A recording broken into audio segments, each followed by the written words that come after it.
Chapter 56 That no created intellect while seeing God sees all that can be seen in him. It is evident from this that, though the created intellect may see the divine substance, it does not know all that can be known through the divine substance. For it is only in the case of the principle being comprehended by the intellect that, once the principle is known, all its effects are of necessity known through it.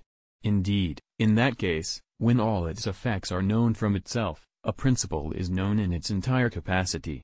Now, other things are known through the divine essence, as the effect is known from its cause. But, since the created intellect cannot know the divine substance in such a way that it comprehends it, the intellect does not have to see all things that can be known through this substance, when it sees it. Again, the higher the nature of an intellect, the more does it know, either in the sense of a multitude of things, or even in the sense of a greater number of reasons for the same things. But the divine intellect surpasses every created intellect. So, it knows more than any created intellect does, and it does not know anything without seeing its essence, as we showed in Book 1. Therefore, more things are knowable through the divine essence than any created intellect can see, through the aforesaid essence. Besides, the quantity of a power depends on the things that it can do. So, it is the same to know all the things that a power can do and to comprehend the power itself. But, since the divine power is infinite, no created intellect can comprehend it, just as its essence cannot be comprehended, as we have proved. Nor can the created intellect know all that the divine power can do. But all things that the divine power can do are knowable through the divine essence, for God knows all and in no other way than through his essence. Therefore, the created intellect, seeing the divine substance, does not see all that can be seen in God's substance. Moreover, no cognitive power knows a thing except under the rational character of its proper object. For instance, we do not know anything by sight except according as it is colored. Now, the proper object of the intellect is that which is, that is, the substance of a thing, as is stated in Book 3 of On the Soul. Therefore, whatever the intellect knows about anything, it knows through knowing the substance of the thing.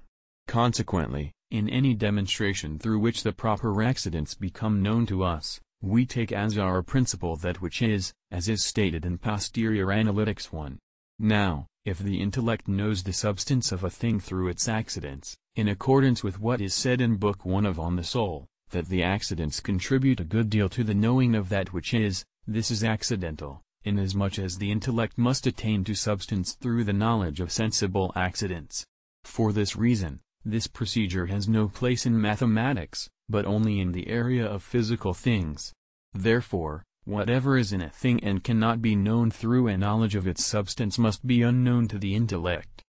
However, what a volitional agent wills cannot be known through a knowledge of his substance, for the will does not incline to its object in a purely natural way. This is why the will and nature are said to be two active principles. So, an intellect cannot know what a volitional agent wills except, perhaps, through certain effects.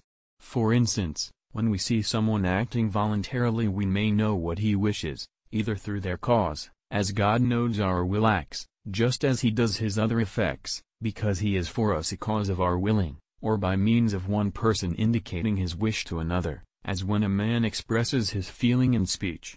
And so, since many things are dependent on the simple will of God, as is partly clear from earlier considerations, and will later be more evident, though the created intellect may see God's substance, it does not know all that God sees through his substance. Of course, someone can object against the foregoing that God's substance is something greater than all the things which he can make, or understand, or will, apart from himself. Hence, if the created intellect can see God's substance, it is much more possible for it to know all things which God understands, or wills, or makes, except for himself. But, if it is carefully considered, the fact that something is known in itself does not have the same meaning as that it is known in its cause. For some things easily known in themselves are not, however, easily known in their causes. So, it is true that it is a greater thing to understand the divine substance than anything whatever other than that substance which might be known in itself. However, to know the divine substance and to see its effects in it is a more perfect knowledge than to know the divine substance without seeing the effects in it. and this seeing of the divine substance can be done without comprehension of it. But for all things which can be understood through it to be known as something which cannot happen without comprehending this substance, as is evident from what we have said.